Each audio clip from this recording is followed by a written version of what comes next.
Luciene, você quer falar alguma coisa antes? Não, precisa não. Só separar aqui para ficar mais fácil de enxergar. Faltou gerar a lista que esqueci, peraí. Pode gerar no final também. Tá, então beleza.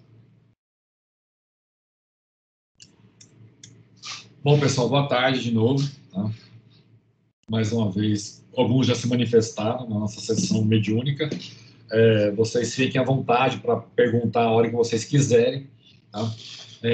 A gente vai discutir um tema muito importante. Na verdade, ele se mistura um pouco, né? A gente vai falar de vitalidade fetal e de sofrimento fetal, tanto agudo quanto crônico.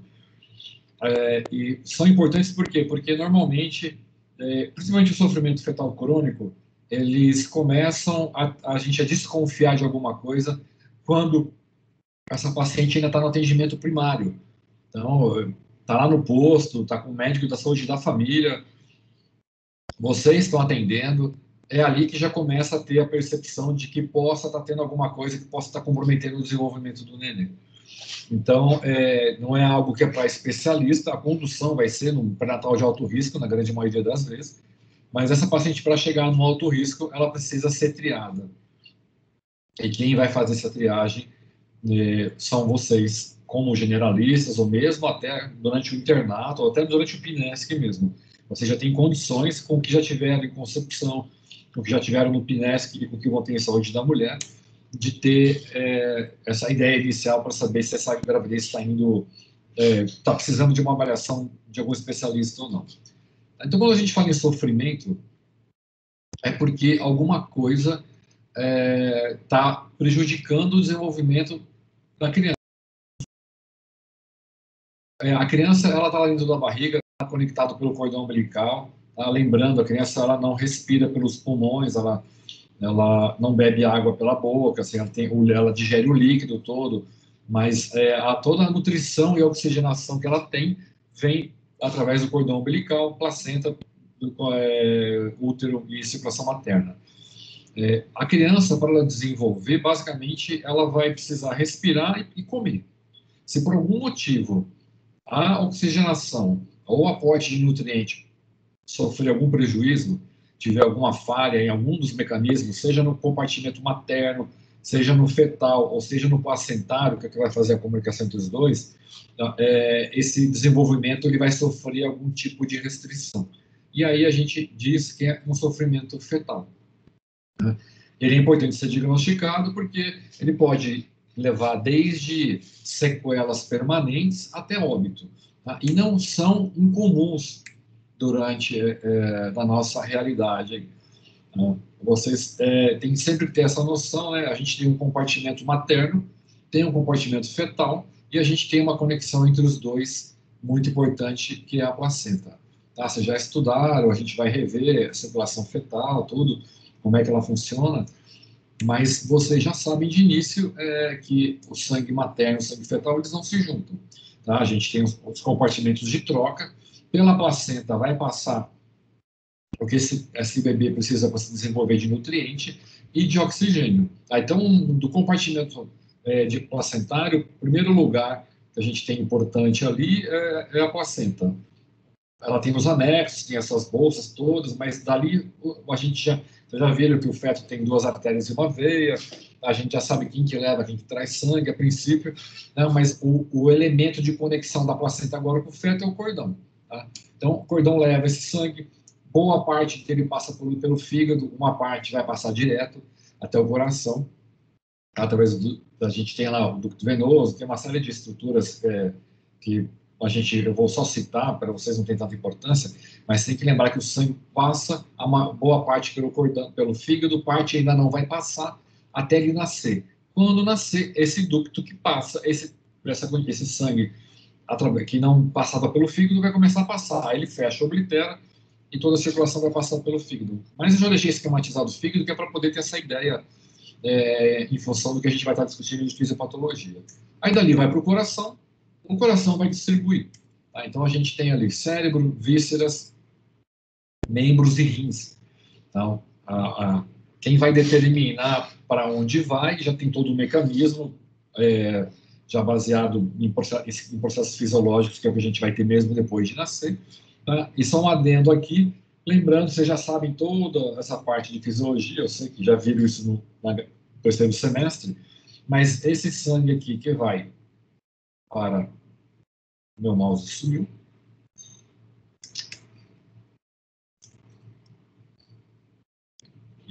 Aqui, veio para cá. Tá? Esse sangue aqui que vem para os rins aqui, ele vai ser filtrado. E essa filtragem vai produzir xixi. Tá? O neném faz xixi dentro da barriga? Faz. Tá? Isso vocês já viram. Parte do conteúdo do líquido amniótico depende da formação através dos rins. Tá? Então, esse esquema fisiológico é importante, porque muito da clínica a gente vai deduzir a partir dele.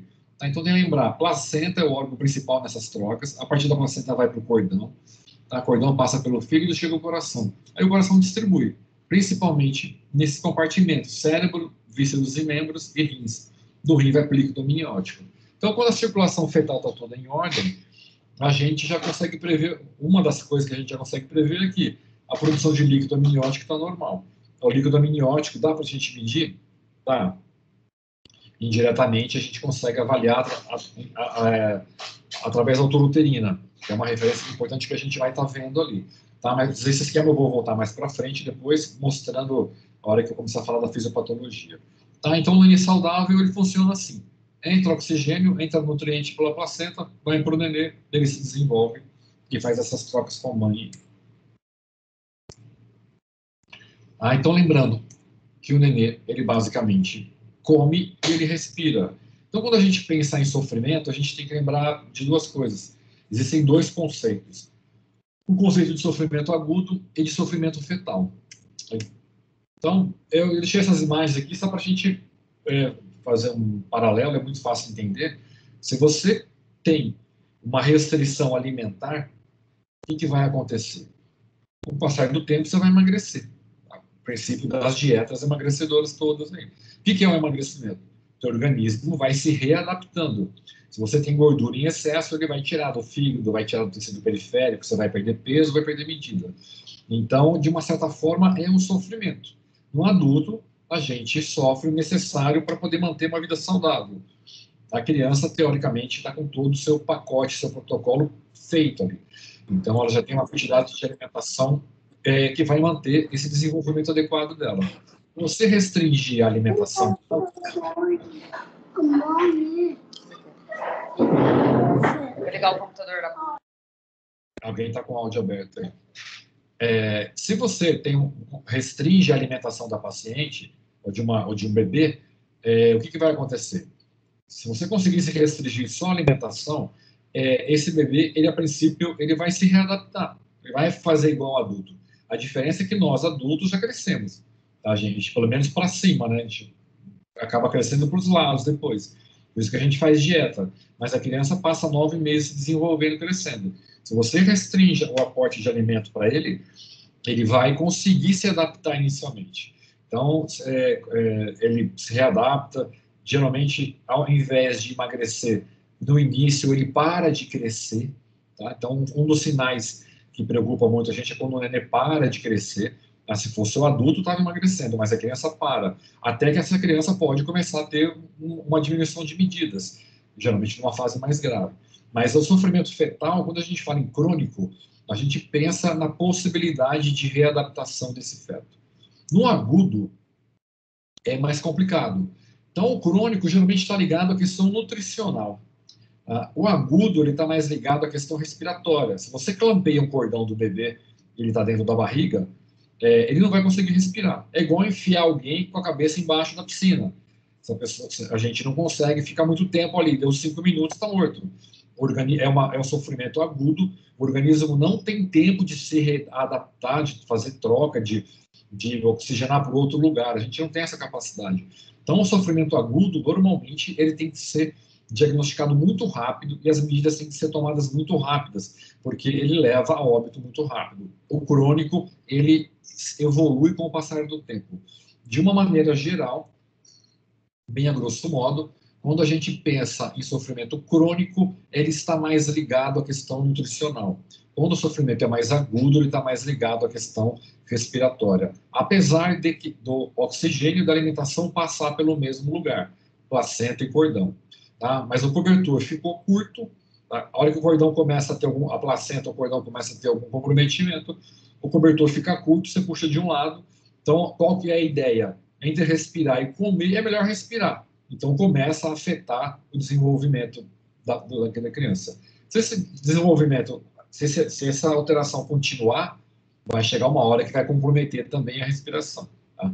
E você pode até, e não é incomum, você ter um bebê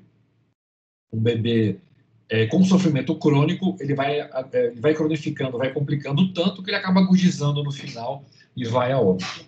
Tá? Então, lembrando, só para a gente finalizar, tudo passa pelo cordão, oxigênio e alimentação. Situações em que permite readaptação, que é nutricional, se tiver alteração, vai ter restrição crônica, sofrimento crônico. Se for abrupta, naquelas em que você precisa tomar uma medida rápida, que a gente vai ver mais para o final, é o sofrimento fetal agudo. Tá? Eles são bem distintos um do outro. Só para lembrar, vocês já sabem, já dominam tudo do concepção, mas lembrando, a placenta não tem contato de um sangue com o outro, a gente tem as trocas. Então, a gente tem transporte passivo, transporte ativo, a gente tem substâncias que têm um peso molecular muito alto. Vocês vão ver que, hoje em dia, você passa Clexane, heparina para paciente que tem problema placentário. A heparina tem mais de 50 mil Daltons, ela não passa a barreira placentária. Então, aquelas aulas da Marcinha que ela fala de placenta são muito importantes. Tá? A gente tem que, quem vai trabalhar nessa área tem que ter um domínio da histologia, da anatomia, da fisiologia, da fisiopatologia da placenta demais. Tem coisas que são recentes. Há 10 anos atrás, você não falava em síndrome antifosfolípide. Faz muito pouco tempo, 10 anos, vocês já tinham nascido, já estavam brincando. Faz muito pouco tempo. E tem coisas em que não se discutia 10 anos atrás, tá? Que estão ligadas diretamente à placenta. Tá? Sofrimento fetal crônico. Tá? Tem várias causas. Tá? Então, lembrar, a gente tem um comportamento materno, tem o compartimento materno, o compartimento fetal e o placentário com os anexos ali. Além disso, tem as influências externas. Tá? Então, aqui tem alguns tipos de exemplo. Alguns são especificamente do feto. Tá? O feto tem uma malformação congênita, que pode ser por uma herança genética, uma alteração de cromossomo que foi na hora de fazer as junções, na hora da fecundação. Tá? Tudo isso vai afetar direto o feto. Tá? Assim como alguns tipos de infecções, algumas vocês estão vendo no Saúde da Mulher, tá? Você tem rubéola, geneticamente está perfeita a criança, mas a mãe pega uma rubéola, tem lá 25% de chance de ter acometimento fetal, não só com relação ao nervo auditivo, pode ter outros. Tá? E o gemelar, que tem duas crianças brigando pela mesma quantidade, duas para mais, né? Então, você pode ter um sofrimento fetal crônico, porque o alimento tem que ir para pelo menos duas.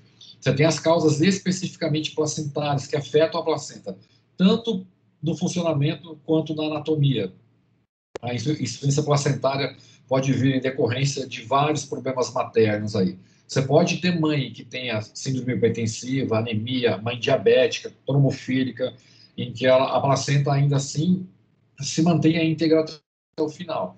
Tá? Algumas afetam já direto a placenta. Algumas a situação materna é tão grave em que vai comprometer diretamente o feto, porque não vai dar conta de ter um desenvolvimento adequado. Né? E tem as ambientais que não pode deixar de ser vistas. O uso de droga está muito comum, principalmente, hoje em dia tem muita discussão com relação desde a maconha, o quanto que ela afeta a vascularização placentária e afeta bastante, o cigarro, demais. Eu lembro que na minha época a gente falava para a mãe que era fumante, fuma 3 cigarros em vez de um maço, que já alivia. Hoje parece que um cigarro a 3 faz o mesmo estrago que 10. E faz estrago na placenta, essa criança tem uma chance de ter um déficit de desenvolvimento intelectual depois que nasce. Tá? Então, o cigarro é um problema, álcool é um problema muito grande. Tá? E quadros psiquiátricos com ou sem medicação também vão afetar a placenta. Tá? Então, de uma maneira geral, essas são as principais causas. Eu vou mostrar a divisão mais moderna hoje, mais para frente, mas é o que a gente tem dos principais fatores que podem levar a uma restrição de crescimento. E a restrição de crescimento é uma coisa tão importante que hoje em dia até a obesidade está ligada, já está se vendo que está ligada à restrição. Um feto restrito, principalmente no final, terceiro trimestre, ele vai aumentar a quantidade de adipócitos e o tamanho dos adipócitos. Então, essa criança vai se tornar provavelmente um adulto obeso. A obesidade, hoje em dia, tem uma forte relação com essa fase do desenvolvimento. Inclusive, são crianças que, quando nascem, elas nascem um pouco abaixo do peso, tem que ter um pediatra muito bem orientado e uma mãe que tem que confiar muito nesse pediatra, porque a tendência é querer socar a comida na criança. Ah, a criança está magrinha, tem que socar a comida. Se você faz isso, você vai provocar um quadro de uma futura obesidade na vida adulta. Ela tem que seguir um padrão de uma curva. Ela não pode engordar demais, senão ela vai fazer uma hipertrofia, hiperplasia desses adipócitos e vai fazer, inclusive, distúrbio metabólico. E se você der comida de menos, ela vai ter problemas, obviamente, de desenvolvimento. Então, tem que ter um pediatra de uma puericultura muito bem desenvolvida, alguém que tem uma formação muito boa, e uma mãe controlando muito a ansiedade para poder ajustar esse desenvolvimento. Aí, quando que a gente suspeita que esse desenvolvimento está restrito dentro do útero? Tá? Quando ele está dentro do útero, a gente chama de crescimento intrauterino restrito, ou restrição de crescimento intrauterino, ou retardo de crescimento intrauterino, tem vários nomes em vários momentos. A gente acaba usando o CIUR, né, que é o crescimento intrauterino restrito, que hoje em dia é um dos mais, acho que, fáceis de guardar. E quando é que a gente diz que tem uma restrição? Quando a gente tem duas medidas sequenciais abaixo do percentil 10 para a curva daquela população. Então, não é dizer, essa criança tem 2 quilos, era para estar com 4 meses, ela está com restrição. Não é. Precisa de duas medidas e precisa estar abaixo do percentil 10 nessa curva, para aquela população. Então, não adianta você pegar o Williams, que é um livro americano, ou pegar um livro europeu, e pegar uma curva de crescimento da Noruega, que ele aplicar no Brasil, que a estatura é muito mais baixa. Ou a mesma coisa pegar para o Paraguai, que é mais baixa que o Brasil. Tem que ser a curva daquela população. Como assim? A cada população, alguém vai fazer trabalho por décadas e vai ver a estatura média e vai ver o desenvolvimento. Então, a gente vê que no crescimento do feto, a gente tem o percentil 10 e o percentil 90 para cada população. Então, faz de conta que essa daqui é a população nossa nacional. Então, a gente espera que a criança se desenvolva o máximo possível dentro da curva, tá? Entre o percentil 90 e entre esse percentil 10. Aí isso é um desenvolvimento adequado. Pode ser que às vezes em algum momento ele saia, às vezes ele até suma um pouco, mas a gente espera que ele fique entre o 90 e o 10. Se por duas medidas seguidas a gente tiver, fazer menor, a gente tiver abaixo do percentil 10, a gente já pode dizer que esse feto ele tem uma forte suspeita para crescimento intrauterino restrito. Tá? Então, esse feto vai ter que ser investigado, essa mãe vai ter que ser investigada. Tá? É sempre restrito? Pode não ser. Tá? Tem gente que nasce pequena mesmo. Então, às vezes, pode ser mesmo pais de estaturas normais, uma criança pequena. Mas isso tem que ser exclusão no diagnóstico. Você vai ter que pesquisar. Suspeitou, tem que pesquisar, porque se for crescimento restrito, significa que a placenta, a criança ou a mãe, ou a combinação delas não está funcionando, porque esse neném não está se alimentando ou não está respirando direito. Tem que fazer o diagnóstico para ver o que dá para fazer.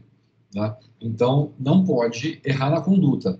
Você pode errar no diagnóstico, você pode até achar que é um restrito e um PIG, mas você não pode fazer o contrário e deixar que esse feto morre.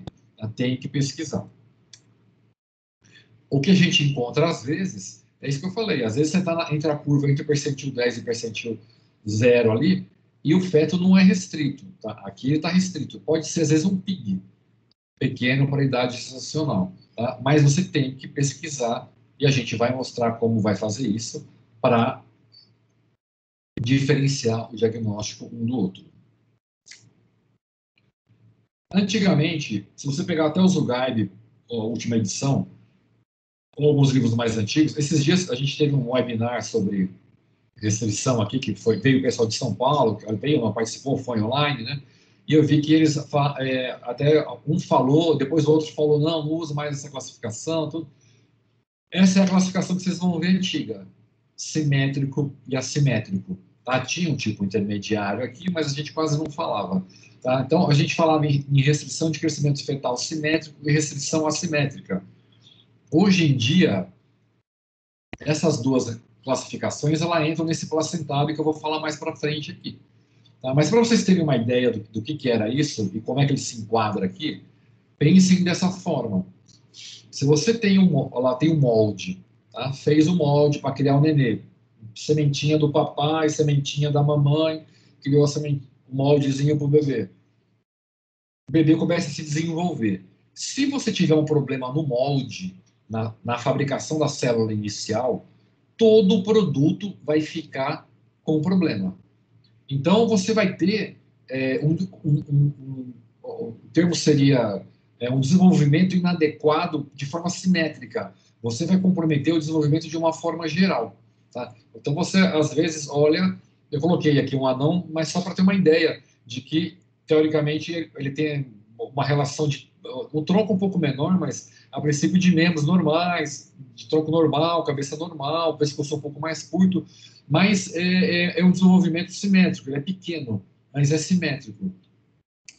Quando o molde está tudo bem, esse feto vai se desenvolvendo e chega em algum ponto na gravidez que começa a dar problema, é mais ou menos o que a gente vinha discutindo. O feto se formou, ele começa a desenvolver.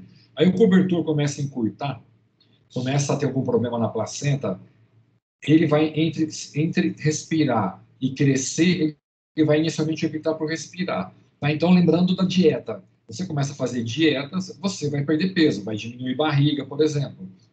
O feto, se você faz uma medida no ultrassom hoje, a gente espera que ele tenha uma medida. Aí você faz uma medida daqui 15 dias, que é um tempo bom de desenvolvimento, se ele tiver com a mesma medida, o que significa? Que ele não cresceu. Ele tinha que crescer aqui. Tá? Então, uma das referências, eu vou mostrar no ultrassom, é a medida da circunferência abdominal. Tá? Então, se ele não engordou, é porque ele não desenvolveu. Então, o fêmur e o húmero, eles continuam a se desenvolver em ritmo menor, mas proporcionalmente com relação ao abdômen, eles se desenvolvem mais. Então, você vai ter um feto desproporcional, assimétrico. Ele vai continuar tendo um desenvolvimento de membro, vai diminuir a velocidade, mas quando você compara as medidas do fêmur com a circunferência abdominal, elas estão fora. Tudo tem tabela, gente. Você pega lá uma tabela de ultrassom, 28 semanas, tem que ter fêmur de tanto a tanto, tem que ter circunferência abdominal de tanto a tanto, tem que ter perímetro cefálico de tanto a tanto. E aí você pega lá, você fez um ultrassom no início, hoje você espera que com 22 semanas o feto tenha tanto de fêmur. Está um pouquinho diminuído. Você espera que tenha tanto de circunferência abdominal. Está muito diminuído. Significa o quê? Que esse abdômen não desenvolveu. Então, aí a gente pensa no crescimento assimétrico, porque essas medidas não estão proporcionais. Tá? Que é o conceito que se usava... Oi? Eu tenho uma dúvida. Seria correto falar que esse crescimento, quando ele é simétrico, ele ocorre desde o primeiro trimestre, e o assimétrico seria quando o feto ele já passou pela fase de desenvolvimento e está passando pelo crescimento, que seria depois do segundo trimestre ou não? Exatamente. Depois não, mas já no segundo trimestre. Mas o conceito é esse mesmo. Já no segundo trimestre, você já tem o final da organogênese ali. No nono, você já tem vários órgãos formados. Mas o conceito é esse mesmo. Quando é muito de início, por isso que os termos mudaram. Os termos são esses daqui agora. Quando você tem algo em que vai atingir a formação no início da gravidez, a gente vai ter uma restrição chamada de fetal. Tá? Ela lembra o simétrico e o assimétrico, mas a gente chama fetal porque ficou melhor organizado para diferenciar do placentário. Se o feto já se formou, já é a fase de desenvolvimento dele, e afetar ali é exatamente isso. Ele vai ter um crescimento assimétrico. Tá? A gente só não usa esses termos mais, por quê? Porque às vezes, dependendo do comprometimento, ele pode ter um sofrimento tardio de segundo ou terceiro semestre, simétrico também. Às vezes é muito grave a restrição, tão grave em que o nenê ele perde o desenvolvimento de forma simétrica, mesmo estando lá para frente. Mas a ideia é essa: se se acomete no começo, você vai ter o desenvolvimento do feto inteiro por igual. Se afeta mais para frente, do segundo trimestre para frente, principalmente de mais de 10 semanas para frente, ele pode ter uma alteração localizada. E normalmente vai ter mesmo. Né? Como eu falei, entre respirar e comer, ele vai preferir respirar, então vai diminuir o aporte de nutrientes, ele vai parar de crescer e, às vezes, até emagrecer. Entendi, obrigada, professor. O que mudou de conceito hoje, que é muito importante, isso eu lembro dessas coisas acontecendo na minha vida obstétrica, essa mudança foi muito importante, usar esse termo hoje em dia, é que a gente tem esse fetal, que eu falei, que é quando a causa é no feto, o materno, quando a causa é materna, e o placentário, ele é quando afeta diretamente a placenta, quando a placenta começa a ficar insuficiente por algum motivo. E o que mudou é essa terminologia de precoce e tardio. Tá? Isso aqui não existia antes. Então, isso é muito recente, é muito novo, isso mudou, voltou, mudou. Por que isso? É que vocês, assim, quando começarem, quem for fazer obstetrícia, principalmente, vai ver que tem umas gravidezes que vêm bem. Inclusive, o conceito do simétrico, assimétrico, aqui ele se perde um pouco, por isso que parou de se usar. Quando vocês forem ler o Rezende, que é o que está mais atualizado, ele fala que dentro do placentário pode ter simétrico e assimétrico, que é o conceito mais correto mesmo. Por quê? Porque, às vezes, o que acabava acontecendo? A mãe vinha com a gravidez super bem, ela chegava ali 32 semanas, ela começava a ter restrição de crescimento.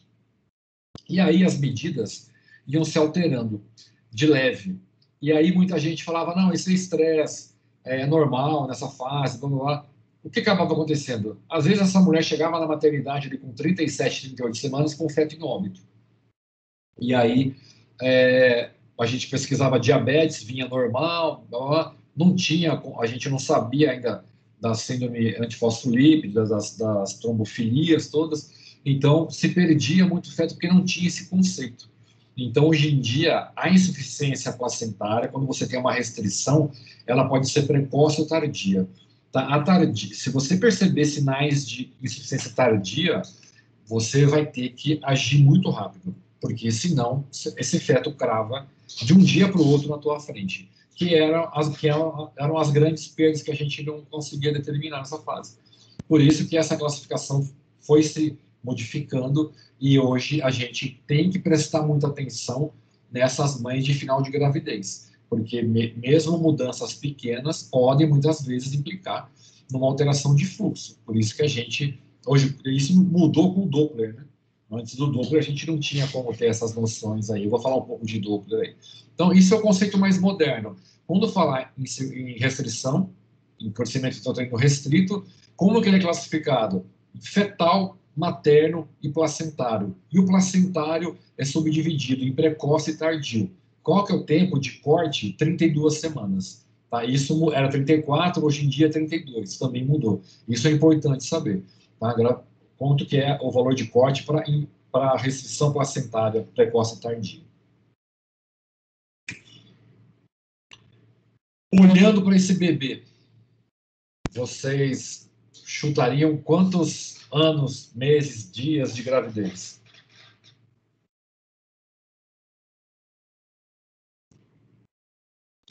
Ai, sei lá, acho que esse guri já tá com 1 ano e meio. É um gig. 1 ano e meio. Ou 1 ano, sei lá. Por aí. Muito grande. A cabeça desse bebê é maior que a cabeça da guria que tá segurando ele. Que é a mãe dele. Impressionante, né? Vamos lá, gente. Mais espíritos se manifestem. Vamos ver aí. Eu diria que é um bebê de 8, entre 6 e 8 meses. Você disse que é entre 6 e 8 baseado no quê? Porque ele ainda, por exemplo, ele não tá andando, parece. Parece que ele não tem estrutura para se sustentar. E isso ele vai começar a ter depois dos 6 meses. Mas ele parece muito bebê. Não pode ser por causa do peso? Pode. Vai lá, não tô falando. Pode falar. Eu diria de 8 a 10 meses, ou 8 a 12, talvez, pela dentição. Menos até, na verdade, 6 a 8, pelos dentinhos dele. Ele parece aquele bonequinho da Michelin, né? Dos pneuzinhos da Michelin. Tanta dobrinha que ele tem. Coitada da mãe, foi arrombada pra parir esse menino. Que isso? Pelas medidas lá, para a gente saber, ele tem quase 1 metro de pé até a cabeça e pesa 18 quilos. 18 quilos dá quanto tempo de vida para uma criança? Cara, meu filho tem Depende. 5 anos e tem 22 quilos. Não sei, meu Deus do céu. Mas é porque ele é grande e gordo, né? Eu, por exemplo, eu era obesa, né? Quando eu era uma criança, um bebê. Só que com 6 meses eu pesava 12 quilos. Mas eu não era grande, eu era gorda mesmo. Ele é grande e gordo. Então, Também.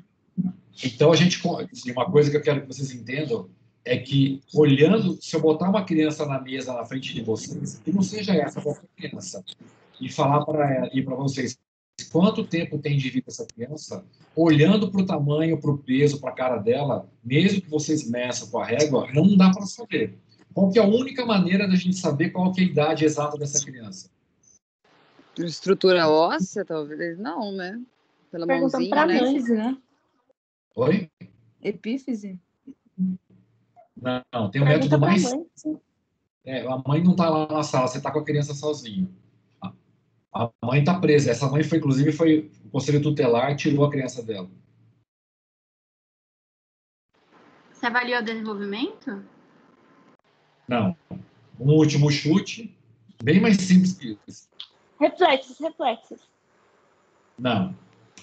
Não, Essa Não, porque os é reflexos dele vão estar comprometidos pelo peso, né? Por exemplo, Só tem uma maneira de saber. É pela data de nascimento. Vocês vão pegar o RG da criança. Pega o RG, pelo RG vocês sabem quanto tempo ele está. E aí vocês vão ver que o esperado para 8 meses, que é o tempo que ele tem de vida, seria 68 centímetros, 8,4 kg. Então, só que ele tem 18 kg 100 centímetros. Então, pelo tamanho, se eu botar um bebê na frente de vocês e perguntar quanto tempo tem esse nenê, não dá para dizer. Vocês chutaram 8 meses, 1 ano, 2 meses, blá, blá, blá, os critérios todos, a dentição, não dá. Só dá para saber. Eu estou falando isso por quê? Porque vocês vão ver que na obstetrícia acontece uma coisa, hoje em dia não é tão comum, mas é um negócio que se chama redatação. Então, quando você for fazer um ultrassom de um bebê, você bota, chega uma grávida hoje lá, que nunca fez nada, não fez exame nenhum. Você pergunta quanto tempo está de gravidez? Ela, eu acho que eu estou com 6 meses de gravidez. Aí você vai lá, vai fazer um ultrassom, você vai medir, aqui não é essa medida, mas você vai medir o biparietal, tá? Você vai medir aqui, sei lá, osso nasal, vai medir fêmur, vai medir úmero, e aí você vai fazendo as medidas, o ultrassom vai dando aqui o tempo de gravidez. Por exemplo, 27 semanas e 4 dias. Então, se esse bebê, gente, é um bebê que já vem dentro de um regime de restrição de crescimento, essa data aqui vai estar errada. O que eu quero que vocês entendam? Todas as vezes, isso eu já falei em anamnese, que vocês forem colocar história obstétrica de uma mãe, vocês têm sempre que fazer o seguinte: paciente grávida de 32 semanas por um ultrassom de 12 semanas. Paciente grávida de tanto tempo pela data da última menstruação. Por quê? Porque se eu fiz uma ultrassom dessa criança com, vamos colocar 12 semanas, que dá uma margem de erro de mais ou menos 3 dias só. Eu fiz um ultrassom dessa criança com 12 semanas. Aí, a mãe vem fazendo o perinatal. Quando ela vier hoje, eu vou pegar esse ultrassom anterior. Geralmente, a gente já põe no próprio aparelho de ultrassom. Tá? Mas vocês vão pegar lá na mão, no dia do pré-natal, e vão recalcular por esse primeiro ultrassom. Aí vocês veem que o de outubro era para ela estar com 29 semanas e 3 dias, por exemplo. Aí você começa a fazer o ultrassom, e a hora que você faz o biparietal, ela te dá uma medida de 27. Tá? Faz a medida do fêmur, dá 25. Faz a outra medida, dá 26. Vai dar uma média de 26 semanas. Qual que é o laudo que eu vou ter que colocar nesse ultrassom? Eu vou ter que colocar que o primeiro ultrassom de 12 semanas daria 29 hoje. Só que as medidas estão dando 26. Não era para dar 26. O que eu vou ter que fazer? Essa paciente vai ter que repetir um ultrassom em 1 ou 2 semanas, geralmente em 2, para poder comparar. Por quê? Porque isso é um sinal de que esse feto pode não estar se desenvolvendo de forma adequada. Resumindo, se a paciente não trouxer nenhum exame na consulta, seja de pré-natal, seja do novo ultrassom, vocês não podem dizer por aquele exame de que está tudo bem. Vocês vão ter que dizer, por exemplo, no prontuário de vocês, paciente não trouxe exame nenhum, não tem carteira do pré-natal, não tem data nenhuma de referência. Hoje, pelo que eu tenho, seriam 26 semanas de gravidez, por exemplo. Tá? Mas você não pode dizer com isso que aquilo tudo está normal. Se ela já faz pré-natal, se ela já fez ultrassom no primeiro trimestre, e ela vem para a tua clínica e fala, como eu fiz ultrassom há alguns anos lá na Scope, o paciente não trazia o exame e não tinha registro, eu não dava laudo. Olha, você liga, né, na época não tinha WhatsApp, você liga ou traz o exame e deixa na secretaria, que ela me passando o exame, eu vou lá e vou calcular para ver se esse exame está de acordo com... Se a paciente não tinha exame nenhum, no laudo tem que vir muito bem especificado. Paciente hoje com 26 semanas de gestação, pelas medidas feitas hoje, o paciente não trouxe nenhum exame anterior, não sabe a data, por isso não dá para você fazer suposição nenhuma com desenvolvimento. Coloquei aquele menino gordinho por causa disso. É um nenê com uma obesidade infantil absurda. Tá? Eu falei que a mãe foi para o conselho tutelar, porque isso é um descuido, tá desse tamanho. Tá? Mas você não pode falar quanto tempo tem, porque senão você vai errar, só pelo tamanho dele, só pela medida. Então você tem que ter uma outra referência. A criança é a data de nascimento, a mãe é ultrassom de preferência de primeiro trimestre. Tá? Se ela não tiver um de primeiro e tiver a gravidez até 20 semanas, ela precisa fazer um e fazer um com 2 semanas depois. Por quê? Porque se esse feto, por exemplo, tiver restrito, hoje, a gente não sabe nada disso aqui, vai? Ela não trouxe nada, não sabe de nada, você fez hoje, está com 26 semanas. Se ela tiver, esse feto tiver em um regime de restrição de crescimento intrauterino, daqui a 2 semanas, ela vai continuar com essas medidas, até para menos, pode ser. Principalmente na sequência do abdômen. Tá? Então, até 20 semanas, um ultrassom de primeiro trimestre, como referência, até a DUM, usa a DUM junto. Se não tiver nenhum, você faz um e faz outro até 20 semanas, aí você tem como comparar.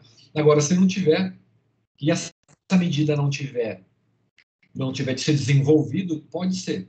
Se você fez hoje, deu 26 semanas, ela voltou daqui a 2 semanas e deu 28, que era o esperado, ok. Tá? Você vai deixar sempre claro de que ela começou o pré-natal com 26 semanas. Você não tem nada da história dela. É um pré-natal que começou muito tarde. Tá? Mas, a princípio, nessas 2 semanas, o desenvolvimento se mostrou adequado. Cresceu o que era para ter crescido. Tá? Vocês entenderam? Isso é importante. Não pode redatar. Mas, se não tiver jeito, tem que fazer como eu falei. Tem que ter a referência de que está redatando, porque não tem referência anterior. Entenderam?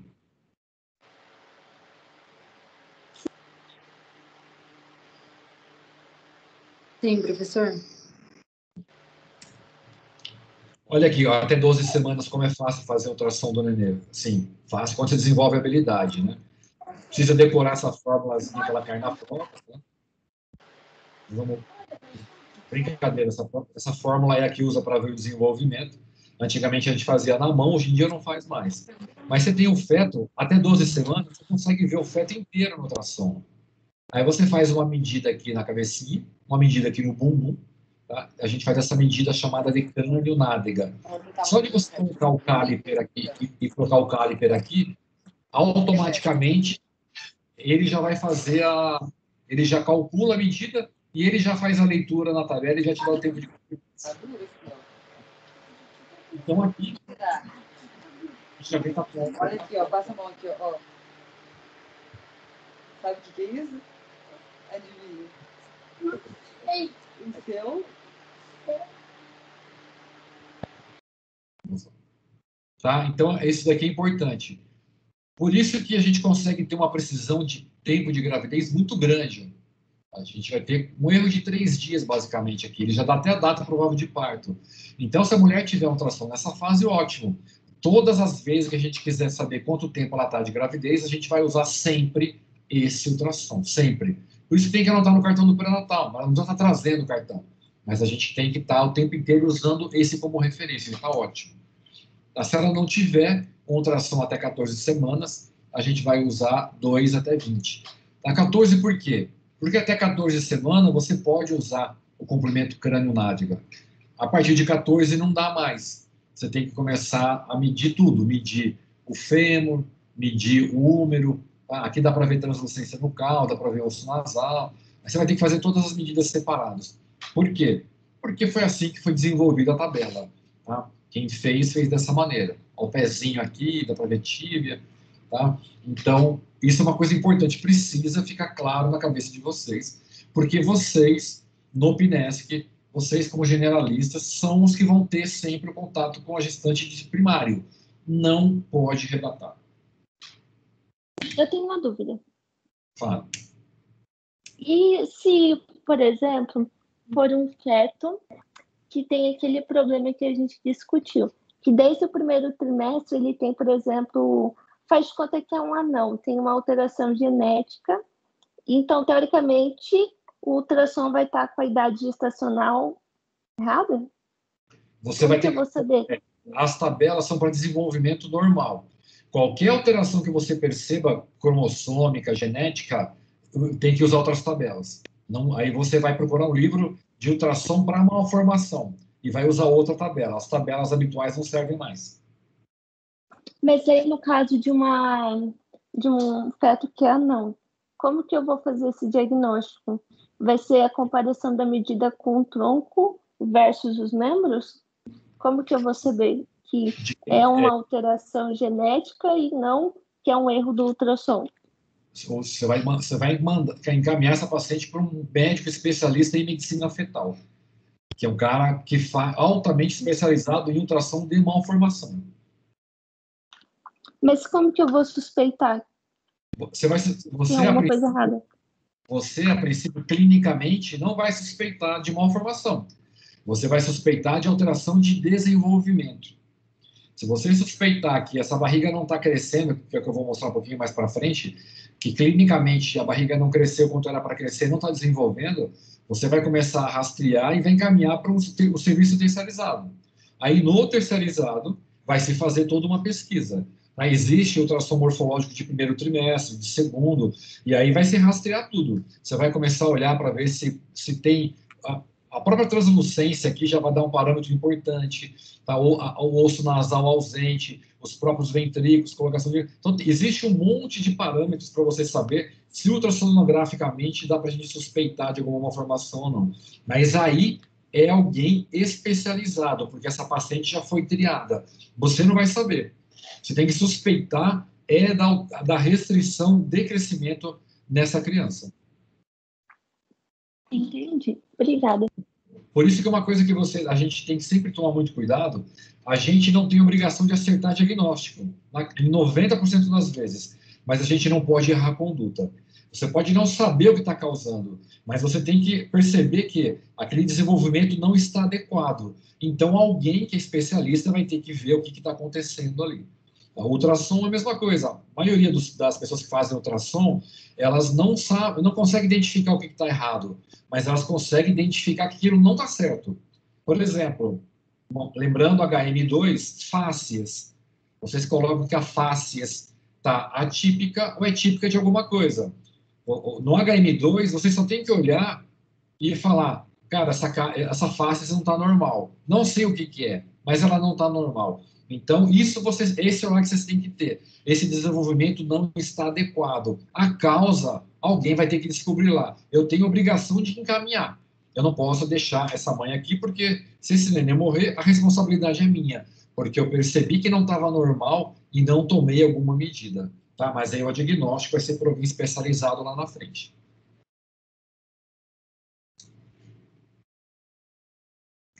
Não abriu ali o desenho, ele aparece e some, mas eu vou mostrar mais para frente, tá? Então, isso essa é uma ultrassom tridimensional, né? Lembra, olha só a fontanela aqui que dá para ver bonitinho, né? A tal da moleirinha abrigmática. Vai uma imagem de ultrassom 3D, dá para ver a mãozinha, aqui, bracinho e tudo. Aí um ultrassom, eu fazia muito na clínica, mas ele é muito bom para botar no álbum de um bebê. Para avaliação mesmo, o 2D, ele é bem mais preciso do que o 3D. Geralmente a mãe quer ver se a boca é a cara da sogra ou a cara da mãe, né? Aquelas coisas de quem já teve filho sabe como que é no pré-natal. Tá? Aqui é só para ilustrar para vocês, tá? A medida da circunferência abdominal, a gente mede no ultrassom. Tá? Dá para ver a maior parte aqui pelo fígado, dá para ver a bolha gástrica aqui, aqui é o fígado. Tá? Então, quando a gente já faz a medida, tá? Normalmente ele já vai aparecer aqui, ó. Pela medida, deve ser compatível com 34 semanas. Tá? A gente mede o biparietal, mede a circunferência craniana, e a gente mede o fêmur. Essas são as 3 medidas importantes que tem que ter qualquer ultrassom obstétrico. Tá? Esse é o ultrassom nível 1. Com esse ultrassom, você consegue, se você já tiver aquela data inicial, dizer se o desenvolvimento está adequado ou não. Tá? Aí é importante até para quem faz, você pode fazer até no seu consultório. Aí você olhou, as medidas não estão compatíveis, você vai encaminhar para o cara que faz medicina fetal. Falou, olha, eu estou com uma gestante, ela está com tantas semanas, a circunferência abdominal, que era para estar dando de 38, deu de 34. O fêmur, que era para estar dando 38, deu 35. E o crânio deu de 36. Aí o cara vai fazer e vai... Aí é um ultrassom altamente específico, que é feito com mais nível de detalhe, às vezes com o mesmo aparelho, mas é um outro curso, uma outra formação, e aí o especialista vai conseguir. O básico, o normal, são essas 3 medidas: circunferência abdominal, fêmur e crânio, biparietal e circunferência craniana. Tá? As tabelas, se algum dia quiser eu mostro, os livros tem um monte de tabela, tá? Que a gente faz até manual às vezes, mas o próprio aparelho ele já vai calcular.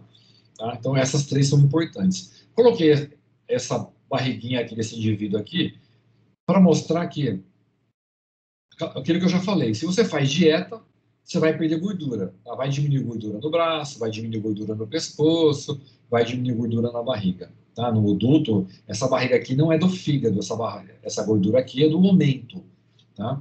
O fígado, se você começar a fazer jejum hoje, parar de comer, em 72 horas você vai conseguir perder a gordura hepática toda tua, não vai perder periférica ainda, tá? Isso, o feto é a mesma coisa.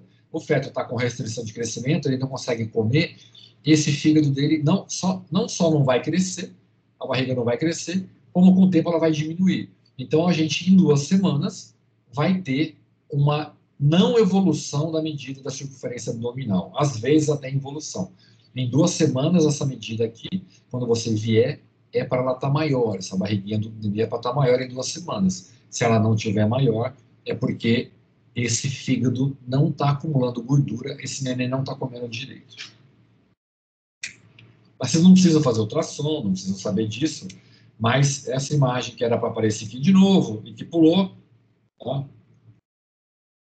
ó, essa medida aqui, ele vai congelar, eu não consigo fazer ela parar, mas o que é? A medida da altura uterina.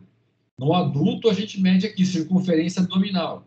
Põe a fita métrica, né, tem lá as medidas, o homem acima de 90 e pouco, bababá, HM2 aqui. No feto, você tem ultrassom, mas você não tem como medir a barriga dele. Mas você tem como medir a barriga da mãe.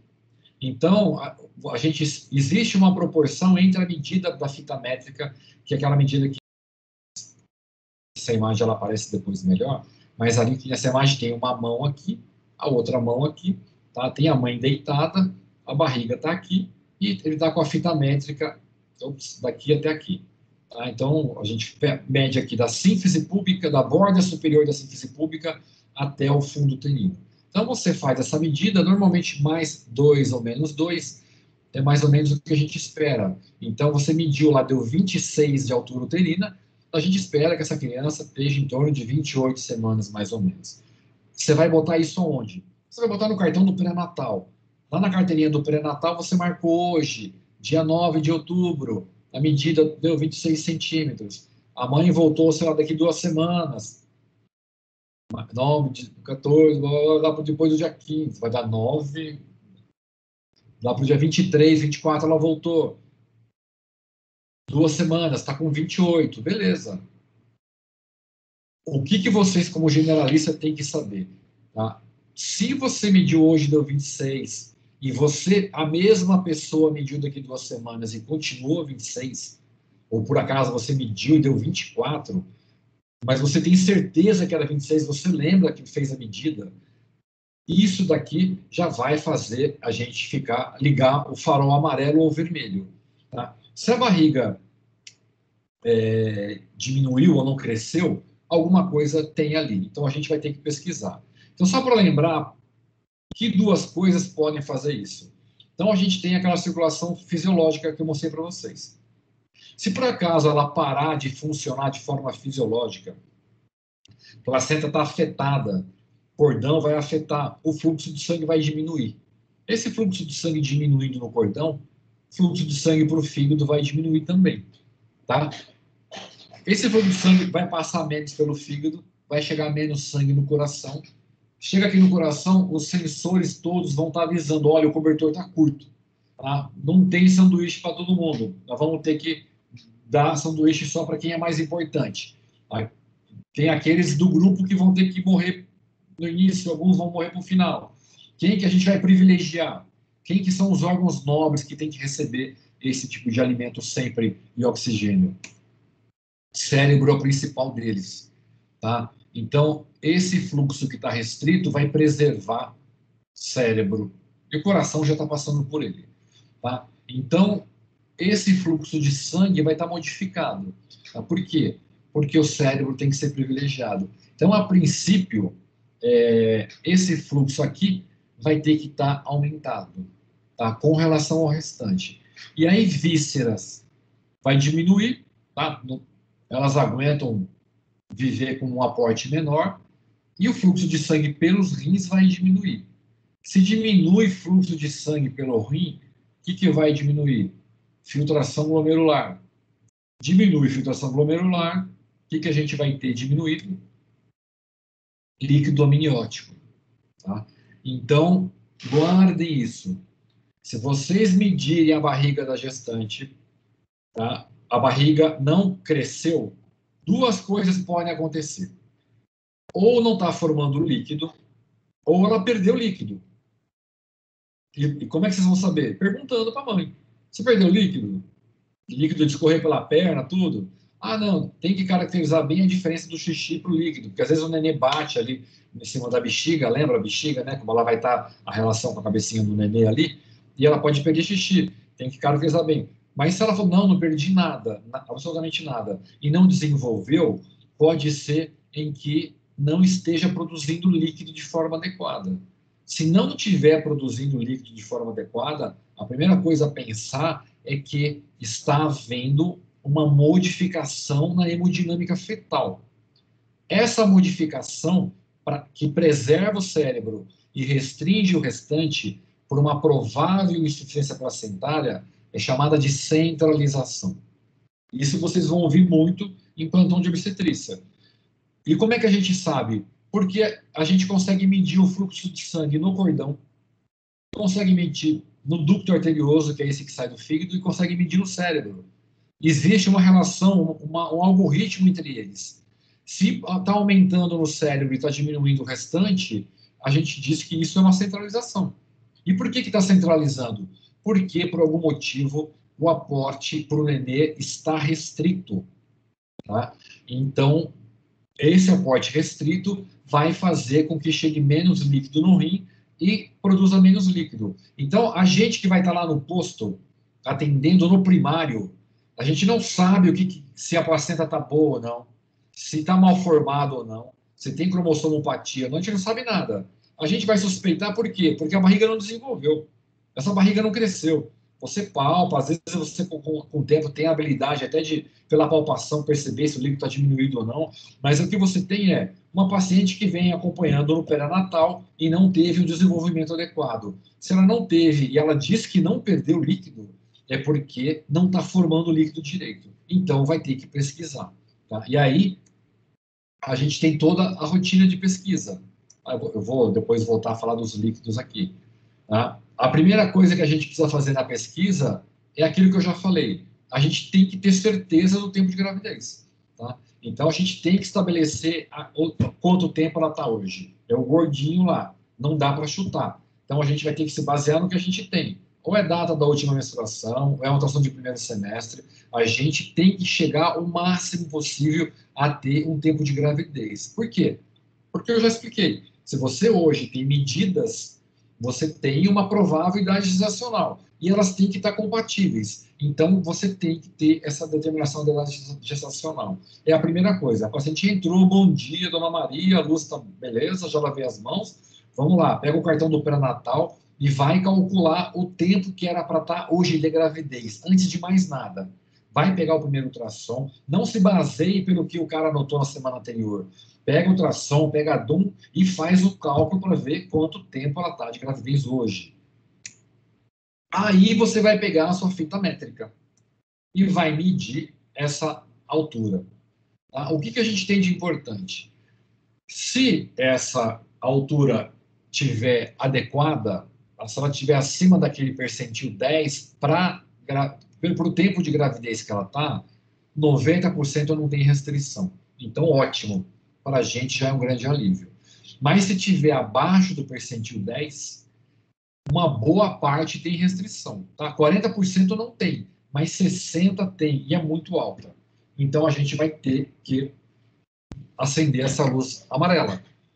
O paciente normalmente retorna de 1 em 1 mês para o pré-natal. Manda ela voltar com 2 semanas. Tá? Se o paciente tem condição de fazer ultrassom, tá? A gente vai ver que na prática tem outras medidas, outras formas de fazer. Mas a paciente não perdeu líquido nenhum.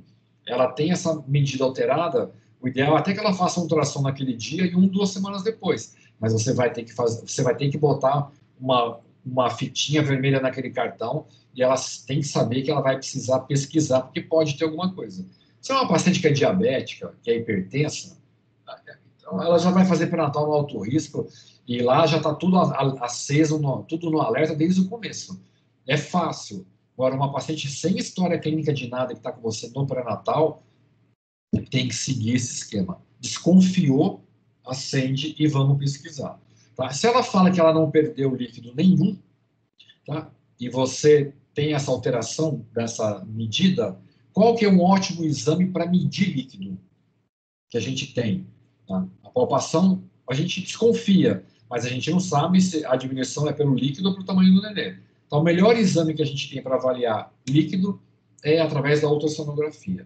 Tá? A gente vai avaliar a quantidade de líquido amniótico. E aí eu vou voltar para trás aqui, porque eu não sei porque eu botei nessa ordem. A gente tem várias formas de medir o índice de líquido amniótico. Então, hoje em dia, está se usando uma nova medida, que é o maior bolsão, mas ela não é padronizada pela FIGO ainda, se usa na Europa, mas não se usa nos Estados Unidos. Mas a medida do ILO, o que você faz? Você pega a barriga da mãe em ultrassom, faz uma divisão imaginária aqui pelo umbigo em 4 quadrantes e vai botar o transdutor em pé e vai medir a quantidade de líquido em cada quadrante. Tá? E aí vai somar. Lembra, anecoico, o antigo, você chamava de preto antigamente, não é preto, é anecoico. Anecoico não formou eco. O que não forma eco, tá? Você tem um bebê aqui, tem a placenta aqui embaixo, isso aqui é líquido. Então, você vai fazer a medida desse bolsão, vai fazer a medida desse bolsão, vai fazer a medida desse bolsão e vai fazer a medida desse bolsão. E vai somar. Se essa medida tiver acima de 8, se ela tiver entre 8 e 18, é o esperado do líquido normal. Se ela tiver abaixo de 8, esse líquido está diminuído. Tá? E aí a gente tem graus de diminuição.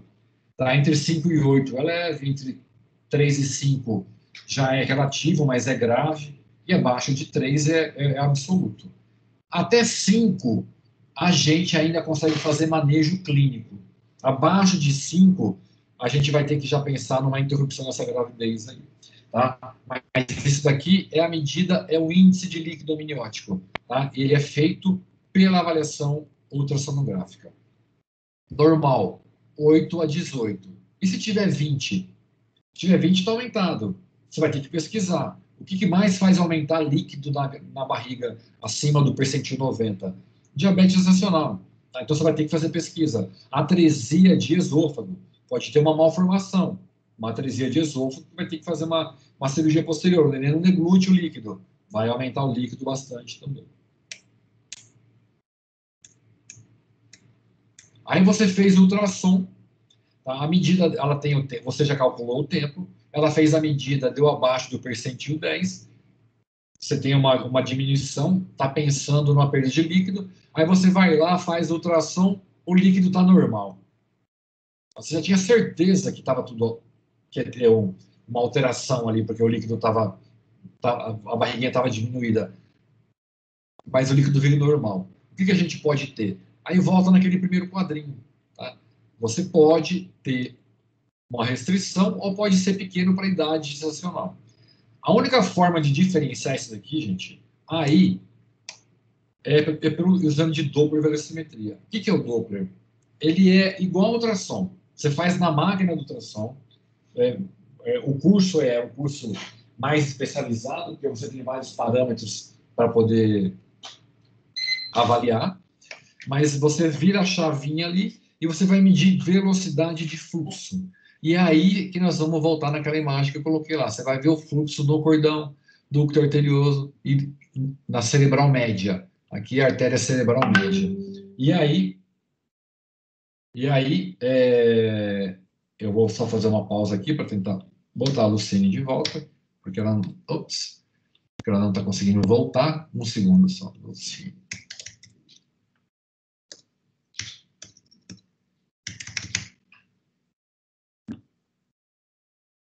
Tá, acho que agora ela vai voltar.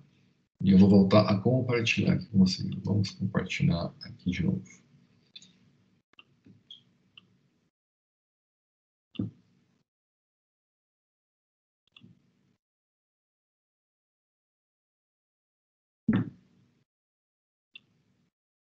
Tá aparecendo aí?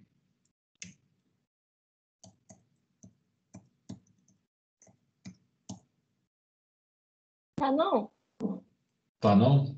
Então, peraí. Voltou, Luciane?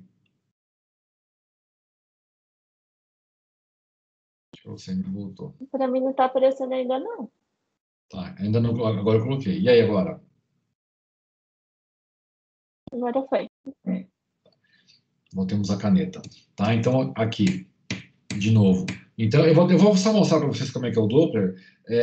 O Doppler você vai precisar procurar a artéria. Então você vai ter que procurar a cordão umbilical, vai ter que procurar o ducto arterioso, vai ter que procurar a cerebral média, vai botar o teu transdutor ali, vai fazer vários ajustes que você aprende durante o curso, porque ele vai medir fluxo. E aí você vai ver o fluxo, vai medir aquele fluxo, ele vai gerar uma onda.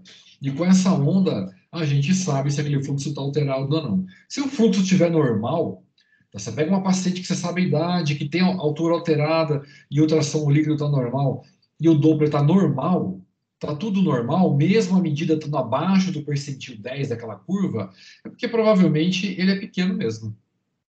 Mas aí se o Doppler estiver alterado, dependendo do quanto tiver alterado, a gente tem como diagnosticar, fechar aí sim o diagnóstico de restrição de crescimento.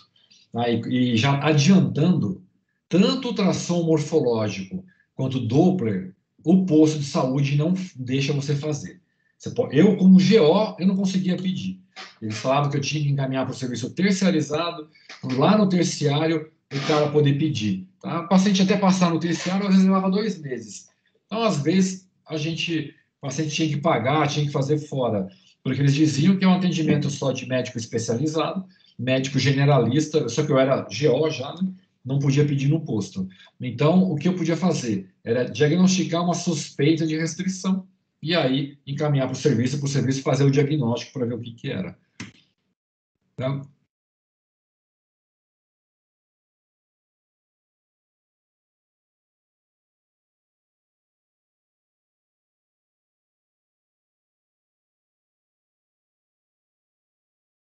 E tirei a caneta.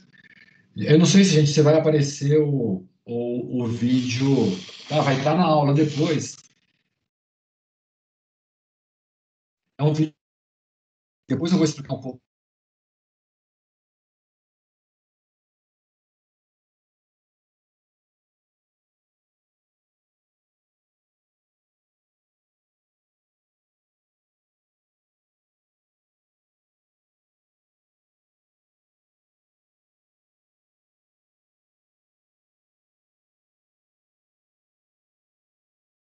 Da vermelho ou da azul.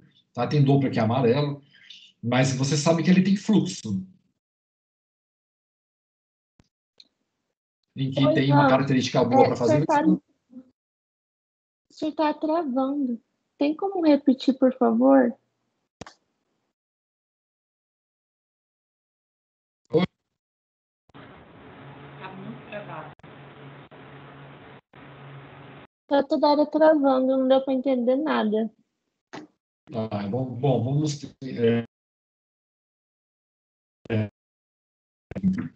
Pode ser que caia, mas ele vai voltar.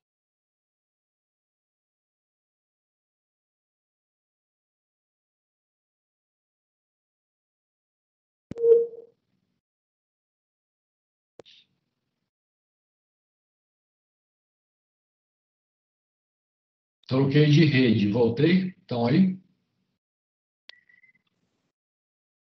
Voltou. Isso que dá ficar chamando Exu pra aula, hein? Fica aí travando toda vez. É os maus espíritos que acabam aparecendo que corta a conexão. Vamos pedir para os bons aí dar uma força. Ups, era para compartilhar, esqueci. Vamos lá compartilhar de novo aqui. Tá aparecendo, né? Tá aparecendo um vídeo de ultrassom. Não sei se é para Isso. aparecer isso. Aí no ultrassom, o que ele faz? Ele vai lá, busca o cordão. Tá? No cordão ele põe o collar. Deixa eu ver por que o mouse some de vez em quando aqui. Lá no cordão ele vai pôr o collar, que mede fluxo de vaso. Achou o cordão, ligou o collar. Aí ele vai ver fluxo. Aí nesse fluxo ele vai procurar o que é a artéria. A artéria da veia se comporta diferente, a gente sabe a pulsação. E aí ele vai ligar o Doppler e vai começar a formar uma onda. Ele ligou, ajustou e aí vai começar a formar uma onda. Que eu vou explicar para vocês aí. Tá? Então essa onda, a gente tem como saber se essa placenta está boa. Tá? Aqui a gente já começa, a gente já tem um sinal de que essa placenta não está muito boa, porque esse fluxo está alterando. Eu vou só mostrar. E aqui está péssimo, porque está com a diástole já reversa. Esse neném está quase em óbito. Então só para vocês verem o que é um Doppler. Na verdade é isso. É um ultrassom em que ele muda a chavinha para medir fluxo. E através do fluxo, ele vai ver o fluxo do cordão, fluxo do fígado, ali, do ducto arterioso e da cerebral média, para a gente poder saber se aquela hemodinâmica fetal está fisiológica ou ela centralizou. Aí depois eu falo dele um pouquinho melhor. E isso daqui é importante, gente, por quê?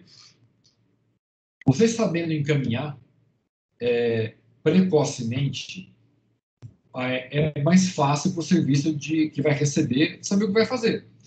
Tá? Por quê? Porque a gente tem possibilidades, hoje em dia, muito grandes com o que a gente tem de recurso de neonatologia e de obstetrícia. E uma coisa que a gente tem visto, você já deve ter visto muito disso no módulo de nascimento, é que várias são as complicações de neném que nasce prematuro. O que é neném prematuro? Neném que nasce antes... Caneta. Neném que nasce antes das 37 semanas completas. Nasceu até 36 e 6 dias, neném prematuro. Agora, o que a gente vê é que a gente tem muita membrana hialina, tem alterações, hoje em dia a enterocolite é muito importante, hemorragia ventricular, mas a gente percebe que com 34 semanas, a taxa de complicação é quase a mesma até 40. E o que isso significa? Significa que, se você precisar interromper uma gravidez com 34 semanas, esse nenê tem uma porcentagem de sobrevida quase a mesma do nenê que nasce de 40. Ah, por que eu não tiro, então, com todo o nenê com 34? Porque a natureza não fez assim. A natureza fez para tirar com 40. Você pode ter complicação de se tirar com 34. Ela não é zero, mas ela tende a ser próxima igual de 40. Mas o que isso é importante? Se você tem uma restrição em que está evoluindo com a gravidez, uma hora você vai ter que tirar esse nenê, antes de chegar com 40 semanas. Tá? Se você conseguir levar essa gravidez até 34 semanas, ótimo. Tá? Você sabe que a complicação é muito pequena. Então, 34 para o obstetra é uma coisa de ouro. Tá? Se você conseguir ter que trabalhar a ansiedade da mãe, da família, olha, a placenta está bem, o neném está se mantendo, está com uma perda pequena, chegou até 34 semanas, ótimo, vamos interromper. Tá? Vai fazer corticoide antes, tem uma série de coisas que você faz para amadurecer o pulmão do neném, mas é um período ótimo. Por quê? Por isso. Porque o índice de complicação a partir de 34 é muito parecido com o de 40. Tá? Tem nenê que nasce com 28. A filha da Lígia, que é psicóloga, que é da comunicação de vocês, nasceu, acho que com 25, né? 24 para 25, nasceu muito pequena. Olha a chance de fazer membranomialina, de morrer de sepsis. Olha a enterocolite, ela fez enterocolite necrotizante, teve que fazer a ressecção de parte da alça intestinal, fez hemorragia ventricular, tanto que ela tem sequela. Então, assim, se você conseguir caminhar para 34 semanas, é o ideal. Tá? A gente fala de viabilidade com 34 semanas. Agora, a gente tem duas coisas determinantes para chegar até lá. Uma é a saúde da mãe, a outra é a saúde do feto. Tá? Lembra de sinais vitais? Né? Para que eu faço sinais vitais? Medir pressão, temperatura, blá, blá. Primeira coisa, é para ver se a pessoa está viva. Não é uma pessoa caída no chão, você vai lá para dar uma olhada, ver se ela tem pulso, ver se ela está respirando. Então, a primeira coisa que os sinais vitais servem é para ver se a pessoa está viva. Por isso que são sinais vitais. A segunda, uma vez essa pessoa viva, é para ver se ela está bem. Tá? A pessoa chega lá, está com 38 de frequência respiratória. Tá? Bom, os sinais vitais não estão bons. Vou ter que tomar medidas. Aí você vai tomar as suas medidas. O feto é a mesma coisa, gente. Então, o feto, ele não nos dá parâmetro. Esses parâmetros do bem-estar do feto se chamam vitalidade fetal. Tá? Então, se você tem um feto em restrição de crescimento crônico, você vai ter que avaliar, vai ter que começar antecipadamente a avaliar a vitalidade fetal. Tá? Óbvio que se é um sofrimento agudo, você vai ter que tomar as medidas imediatas ali, né? Mas como é que a gente avalia a vitalidade fetal desse feto que está em restrição de sofrimento fetal crônico? Você precisa avaliar a vitalidade de todos os fetos? Você precisa...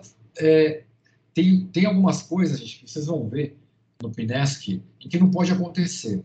Uma grávida não pode sair de uma consulta de perinatal sem, no mínimo, o médico, ou vocês, ou alguém que saiba fazer, medir a altura uterina e os batimentos desse feto.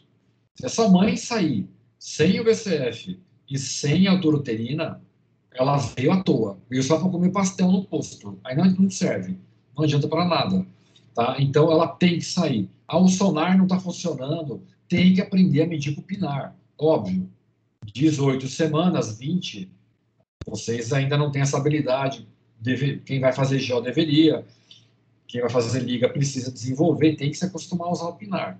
Tá? Hoje em dia você compra na China sonar de ausculta fetal por R$30 ainda, mas tem que desenvolver a habilidade. Então tem que auscultar. Então a obrigação é ver quanto tempo ela está de gravidez, a enfermagem já vai ver a PA dela, se vocês acharem que mediram de forma inadequada, vão medir de novo, tem que ver os sinais clínicos da mãe, e o do feto. O do feto é isso, gente, é altura uterina e BCF. Você mediu a altura uterina, mediu o BCF, eles estão normais, um abraço para o gaiteiro, não tem que se preocupar, nem estar fazendo ultrassom toda a consulta. Você pode fazer um morfológico ali com 20 semanas, 22, e voltar a fazer ultrassom, se preciso, lá para o final, para 34, 36 semanas. A avaliação clínica é a mais importante. Se vocês estão avaliando clinicamente o desenvolvimento, tá ótimo, beleza. Não precisa se preocupar. Tá? Então, clinicamente, o que a gente consegue fazer? É medir a altura uterina, medir o batimento cardíaco fetal, a gente pode ainda fazer o mobiligrama e a amnioscopia, que é que eu vou explicar para vocês. E de biofísico, Doppler, cardiotoque e perfil, que já são mais elaborados, que a gente não tem como fazer no posto. E tem uma coisa importante, tá? Quem é que controla tudo isso, né?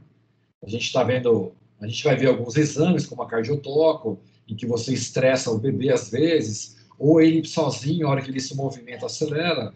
Lembra, hoje a gente na Santa Casa, na HM, foi lá do subsolo 2 até o primeiro andar de escada. O que a gente espera que aconteça com a frequência cardíaca e com a frequência respiratória? Então, a gente espera que aumente ao chegar no segundo andar, no primeiro andar. Tá? Então, você assustou, se movimentou, a gente tem a ação do sistema nervoso autônomo, que vai controlar isso. Quando que esse sistema está funcionando no feto? Por volta de 26 a 28 semanas. 26, 24 a 28, com média de 26. Então, não adianta fazer teste de vitalidade fetal por estresse, Doppler, fazer cardiotoco, perfil, em feto com 20, 22 semanas. Você botar uma mãe para fazer uma cardiotoco com 22 semanas é perda de tempo. Por quê? Porque o sistema nervoso autônomo não completou a sua formação ainda. Tá? Dos métodos clínicos, essa é aquela imagem que estava pulando o tempo inteiro. Aferição da altura uterina, já discutimos. Obrigação fazer em toda consulta de pré-natal. Ah, a mãe fala, mas a barriga está boa, está crescendo, estou com vergonha de mostrar a barriga. Tem que fazer essa medida, é obrigatório. A ausculta do batimento cardíaco fetal. Tem que fazer, qual que é o normal? Entre 110 e 160. A gente espera que esteja por aí. Você mediu, e não medir em 15 e multiplicar por 4, gente. Faça o favor de fazer por 1 minuto, tá? Vocês estão ali da responsabilidade da vida de um bebê que não nasceu ainda. Então, tenha sempre a ética e o cuidado de medir por 1 minuto, pelo menos. Se mediu por 1 minuto, está alterado, mede por mais tempo. Tá? Se está abaixo de 110, pode ser que esse nenê esteja no sofrimento e não está dando conta. Às vezes pode ser uma hipoglicemia. Às vezes tem que dar uma glicose para a mãe, para medir depois. É um dos parâmetros também. O outro parâmetro que ajuda muito é o mobiligrama. Tá? Esse é mais para o final da gravidez, principalmente para aquelas que estão próximas a 40 semanas. Tem várias formas de fazer. Cada cartão do pré-natal tem de um jeito. Mas o que é? É basicamente você pedir para a mãe marcar quantas vezes o neném mexe. Tá? Que horas que o neném mexe mais? Normalmente o neném mexe mais depois de comer. Então, depois do café da manhã, depois do almoço, depois da janta, ela senta lá, marca café da manhã. E ela vai marcando. O neném mexeu, ela marca, mexeu, vai marcando quantas vezes o neném mexeu. Tem que lembrar a mãe que depois do almoço, às vezes elas dormem, né? Pegam um sono e esquece de contar. Tá? Mas tem que manter pelo menos até completar uns 10 movimentos ali, que é um parâmetro bom de movimentação fetal. Tá? Então, o nenê tem que mexer pelo menos 10 vezes o dia inteiro, após as refeições. Se ela perceber que o nenê não está mexendo, normalmente ele se mexe depois de comer, hoje não mexeu de manhã, não mexeu depois do almoço, ela tem que ser orientada a procurar um serviço de urgência obstétrica para fazer uma avaliação para ver se está tudo bem ali. E o último que a gente usa também, hoje em dia usa bastante, é a avaliação da amnioscopia. Ainda usa, tá? O que é a amnioscopia? Você vai medir, você vai ver a cor e o aspecto do líquido amniótico através de um aparelhinho que se chama amnioscópio. Você faz o exame ginecológico, tá? Tem que ter uma visualização, né? Tem que ter um pouquinho de dilatação no colo do útero. Esse aparelho é um cristal e tem uma luz aqui. Ele emite uma luz e você vai olhar por aqui. Tá? Através daqui você vai olhar e vai ver o aspecto do líquido. Tá? O que você vai ver? A cor e a presença ou não de grumos. Tá? Grumos tem a ver com maturidade pulmonar. Então, se começa a ter gruminhos, é porque já tem pelo menos 32 semanas. E isso facilita o quê? Se você precisa interromper, você fica mais seguro de que esse neném já tem um discreto amadurecimento pulmonar. Então, a chance de ter complicação é menor. Às vezes, Não precisa nem do CTI neonatal, dá para fazer no hospital com um porte secundário, tá? Mas o grumo vai tirar essa referência. Se tiver grumo, tá? Se você olhou, tem certeza que é líquido, está liso, limpinho, claro, é porque não tem grumo. Então, é que está prematuro. Se ele tiver em vias de nascer, tem que levar para um hospital que tenha suporte para prematuridade. Outra coisa é a cor. Tá? Quando passa de 40 semanas, ele vai ficando meio dourado, meio amarelado. Então, aquele amarelo dourado é um tipo de mecônio que a gente chama, né? Em que é o mecônio clássico do pós-latismo. Isso é bem raro de ver hoje em dia. Tá? Dificilmente passa muito tempo. Mas se tiver esverdeado, tá? O verde o que é? Fezes do feto. E o feto só libera fezes na barriga quando ele está passando por algum sofrimento importante, agudo. Alguma coisa está incomodando esse feto, a ponto dele não conseguir reagir, ele tem liberação de esfíncter e faz cocô na barriga. Já vi muita mãe falar, né? Ele fez cocô na barriga. Esse cocô na barriga, pelo amnioscópio, você vai conseguir ver, é um líquido verde e é indicativo de sofrimento fetal, geralmente agudo ou agudizado, tá? Se tiver vermelho, é sangue, vermelho vivo, e tiver achocolatado, é o sangue que já está degradado. Isso é muito comum quando já tem alguns dias de óbito fetal. Tá? Então, a mãe, às vezes, nem parou de mexer, ela veio 3, 4 dias depois, e aí você tem dilatação, tá? Você não conseguiu ouvir o batimento, você põe o amnioscópio, está escuro achocolatado. É indicativo de óbito fetal. Todas essas avaliações são avaliações clínicas de vitalidade fetal. A gente tem as avaliações de propedêutica, de semiologia de exame complementar. Aquele Doppler que vocês estavam vendo lá, ele vai vir no laudo desse tipo. Tá? É um pouquinho ruim discutir na sessão espírita aqui, mas a princípio, como eu acho que a maioria está prestando atenção, o sangue do cordão, ele vem do coração do nenê, indiretamente. No coração do nenê tem sístole e tem diástole. Então, quando você faz essa onda no Doppler, você vai sempre ter aqui a sístole, que é o ponto mais alto, tá? Que vai estar sempre aqui nessa faixa de valor. Tá? Aqui a gente tem o valor 0. E a gente tem o valor mais baixo, a diástole, que tem a ver com esse retorno do sangue. Então, o que a gente de cara pode já saber com o Doppler, mesmo sem vocês saberem fazer o Doppler? É que o Doppler tem que vir escrito que é Doppler, e tem que vir escrito de que artéria que é. Tá? Isso eu falo sempre para os acadêmicos que quando estão de plantão. Você pegou lá, você não precisa saber desses valores todos aqui. Tá? Para a gente é muito importante esse daqui, o índice de pulsatividade. Mas você não precisa saber.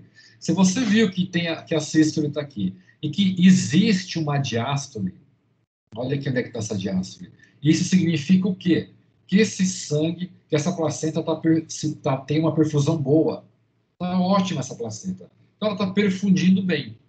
Quando essa placenta começa a perfundir mal, por algum acometimento em que vai levar a uma insuficiência placentária, quanto mais difícil é esse sangue passar pela placenta, menor vai ser essa diástole. Tá? A sístole não muda por quê? Porque a sístole tem a ver com a força de batimento do coração do bebê. Mas a diástole, ela vai reduzindo. Ela vai reduzindo, até que pode ser que ela chegue na linha 0 aqui. Quando essa diástole chega na linha 0, a gente chama de diástole 0. Tá? Bem ortopedista o negócio. A diástole está em 0, significa diástole em 0. O que significa diástole em 0? Significa que aquela hemodinâmica fetal está toda alterada, de que o fluxo já está preservando o cérebro e já se modificou. Tá? Então, aqui a gente pode dizer que, né, nesse exemplo aqui, em que temos um processo de centralização fetal. A placenta, quanto mais doente ela fica, menos sangue consegue penetrar nela. E, com isso, menor é a diástole. A ponto de que, se ela estiver muito ruim, esse sangue retorna, inclusive. E isso é perceptível quando faz o Doppler. Aí você tem a sístole e a diástole, ela não só chega no 0, mas ela reverte. Quando você tem essa diástole para cá, para baixo, reversa, esse nenê, ele já está dando tchau. É uma situação em que precisa ter interrupção imediata. Se for no hospital, o cara do hospital, lá embaixo, lá no regional, que fica, por exemplo, no subsolo, o cara tem que falar para a enfermeira, fala, olha, liga lá no setor obstétrico, prepara a sala, porque está subindo um nenê que vai ter que resolver agora. A gente tem como medir o ducto arterioso, para saber se precisa pegar o elevador de urgência, tudo lá, mas essa diástole tá reversa é porque a placenta está tão ruim, está perfundindo tão mal, em que está tendo retorno antes do próximo ciclo.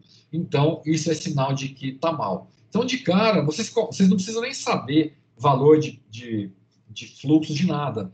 Vocês olham para a onda tem esse aspecto bonitinho. Depois eu vou até mostrar o vídeo de novo, vocês vão entender. Tem diástole aqui? Ótimo. Tá? Isso significa que, por pelo menos mais 2 semanas, esse feto não vai ter problema de restrição de desenvolvimento. E significa que a placenta está perfundindo.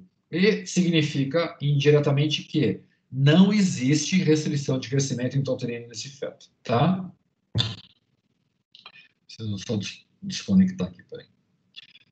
Entenderam? Isso daqui tá, não vai ser cobrado de vocês agora, mas vocês vão chegar no internato já numa época em que Doppler todo mundo faz, todo mundo lê. Então tem que lembrar basicamente disso. Tá? Tem diástole, o nenê está bem. Não tem diástole ou está invertida, é porque esse nenê, na zero, está centralizado, vai ter que tomar alguma medida clínica ou cirúrgica, diástole reversa, acabou, essa placenta não está dando conta mais.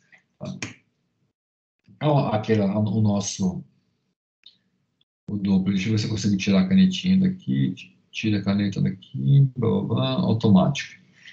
Tá? Vou botar o videozinho só para mostrar aquela onda de novo. Olha lá. Tá vendo? A gente tem a sístole e tem diástole. Tá? Ah, mas está pequenininha a diástole. Não, tá boa. Tá? Essa onda de cara tá ótima. Você olha, tem uma sístole boa, tem uma diástole, tá super bem. Aqui já não tem diástole. A gente vê a sístole e a diástole tá zero. Não tem para baixo, mas ela tá zero. Tem um trecho aqui, tem um intervalo entre uma onda e outra que tá zero. Esse nenê tá com uma circulação centralizada. E aqui, tá péssimo, né? Tá invertida. Aqui, quando chega aqui no zero, ela inverte e volta para ter outra sístole. Aqui é um caso bem grave, de um nenê que está muito próximo do óbito. Tá? Então, é uma medida biofísica, é o Doppler. Tá? Doppler, o que vocês têm que saber do Doppler? Vocês têm que saber que dentro da triagem, tá? Quando você vê altura uterina, vê líquido, vê ultrassom está normal, o diagnóstico final para diferenciar se está restrito ou se é pequeno vai ser feito através do Doppler. E dentro da vitalidade, como ele mede fluxos sanguíneos importantes, ele vai dar parâmetro para a gente também para saber tanto se naquele momento está bom ou não, quanto o prognóstico.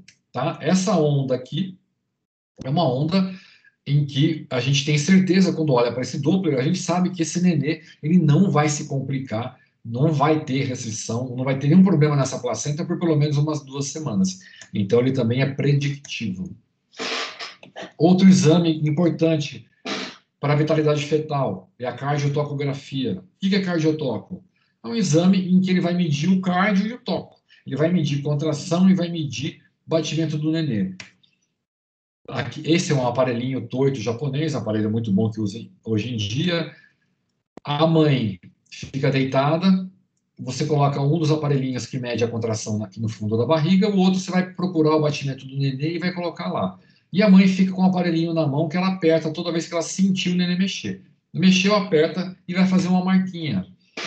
E aí, o que é esse exame? Tá? Vocês não precisam saber interpretar tudo, mas o que é esse exame? Esse exame, ele mede a capacidade desse feto de reagir. Tá? Então, por isso que ele tem que estar com o nervoso autônomo formado. Então, quando a gente sobe a escada, o batimento acelera. Quando a mãe tem uma contração, aqui tem uma contração, quando tem uma contração, o que acontece com o fluxo de sangue para o útero? Lembra a artéria uterina?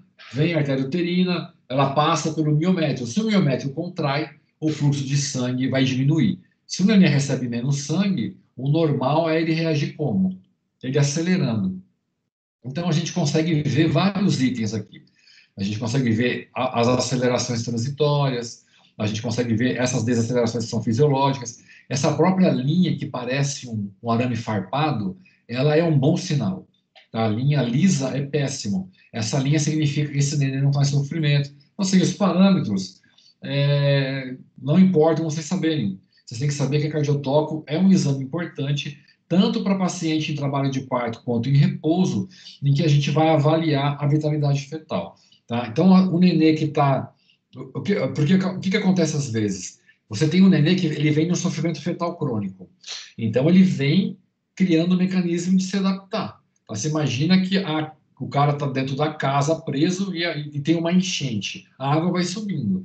Então, a água vai subindo, ele vai ficando parado ali, a água vai subindo até uma hora em que ele vai cobrir. Então, o sofrimento crônico é mais ou menos isso. O nenê está ali dentro.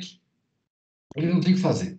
Você vai avaliando e vai vendo essa água se ela vai estar subindo. Então, vai chegar uma hora em que esse nenê ele vai estar no limite de tudo que ele já pôde. Ele já gastou gordura do fígado, ele já modificou a frequência cardíaca dele, já mudou a hemodinâmica fetal.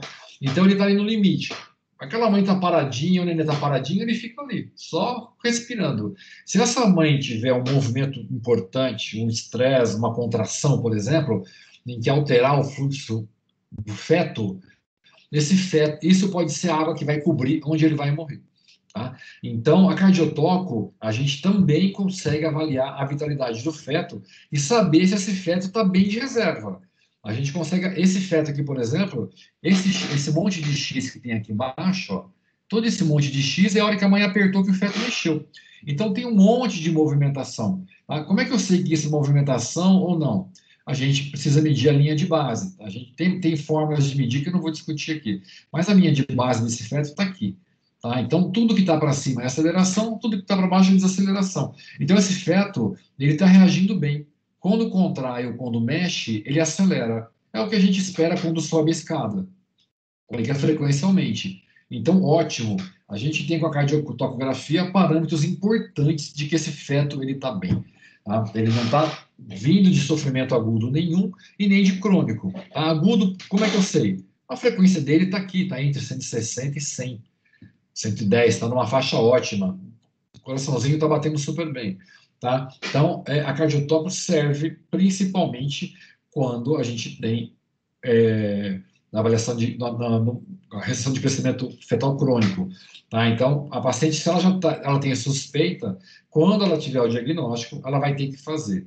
No hospital, quando interna, você também, se você não tem história nenhuma da paciente, não tem nada de exame, e você acha que o desenvolvimento não está adequado, antes de botar essa paciente para nascer para parto normal, você vai ter que fazer uma cardiotoco. Tá? Por quê? Porque o parto pode ser esse estresse que vai fazer com que a água passe do nariz dela e ela não consiga respirar mais. Aí você faz a cardiotoco, tá beleza, essa mãe vai aguentar o parto normal tranquilo, beleza. Põe lá para o parto normal, põe para induzir. Tá? Então a cardiotoco é um segundo exame importante de vitalidade fetal.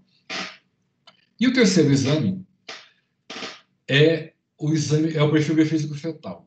Tá? O perfil biofísico, ele tem 4 itens em que não precisa decorar também isso daqui, tem que lembrar só do perfil biofísico fetal. Ele é um exame feito geralmente para paciente que já está internada no terciário. Você não vai pedir normalmente perfil para uma paciente todo consultório. Você até pode. Aquela paciente que tem o teu WhatsApp, que você já vem acompanhando tudo, até dá. Mas é um exame que geralmente você pede com a paciente internada já. Então, ela tem uma suspeita de restrição, a restrição não está boa, você tem que internar essa mãe para acompanhar no hospital, porque ela todo dia vai ter que ter alguém avaliando ela, deixa ela internada, e lá você vai pedir um perfil biofísico fetal. Então, a gente tem 4 itens que vão ser avaliados por um ultrassom, mais a cardiotocografia. Tá? Cada parâmetro desse vai te dar uma nota, que é 0 ou 2, você vai somar e vai montar um score com tudo isso daí. Tá? E aí, de acordo com a medida do score, a gente vai ver o que a gente vai fazer. Tá? Então, isso daqui também é só para ilustrativo, mas para saber, o perfil sempre vai dar uma nota de 0 a 10. E aí a gente vai falar, se ela vai lá para o ultrassom, lá o cara do ultrassom vai fazer 4 medidas, né? Porque ele não faz a cardiotoco, é a gente que faz. Então, ele vai te dar uma nota, falou, tá 8 em 10. 8 em 10, a princípio, você está tranquilo. Às vezes, você nem faz a cardiotoco. porque 8 em 10 com ou sem a cardiotoco é um nenê que tem baixo risco para hipoxemia. Então, você está tranquilo. Mas aí você vai ver os outros parâmetros, se vier alterado. Tá? E aí, uma coisa sempre que vocês precisam lembrar, tá? Isso é importante, precisa lembrar. Se você pega uma paciente que você está avaliando, seja no perfil ou não, mas no perfil, como um dos itens é o líquido amniótico, isso daqui é fundamental. Você pegou uma paciente que vai fazer o perfil ou vai fazer um ultrassom. ILA veio menor que 5, tá? ILA o que que é? Índice de líquido amniótico. Lembra que normal até 8. Se veio abaixo de 5, é porque tem uma diminuição importante, tá? Eu já estou considerando que essa mãe tem certeza que não perdeu líquido. Lembrem, se o líquido está baixo, é porque o fluxo de sangue não está indo para o rim de forma adequada. E isso significa o quê? Centralização. Então, se você faz um ILA e você tem um perfil, ou faz um ultrassom e tem um ILA abaixo de 5, você tem certeza que ela tem um alto chance de ter uma hipoxemia crônica, que é decorrente do quê? De um sofrimento fetal crônico. Tá? Então, do perfil, o que você tem que saber? Que é um exame importante, que é feito para pacientes com suspeita de restrição de crescimento, você não faz de rotina, tá? E dentro desses valores, uma das coisas que a gente mede é o índice de líquido amniótico. Tá? E lembrar, toda vez que vocês tiverem qualquer suspeita de diminuição de líquido, seja na fita métrica, seja no ultrassom, onde for, tem que pensar nisso. Perguntar para a mãe, perdeu líquido? Não perdeu? Se tem líquido diminuído, é porque tem alteração na hemodinâmica fetal, provavelmente por um sofrimento fetal crônico. Tá? Sofrimento fetal crônico, grande maioria das vezes, está ligado por insuficiência placentária e consequente déficit nutricional. Ok? Até aqui?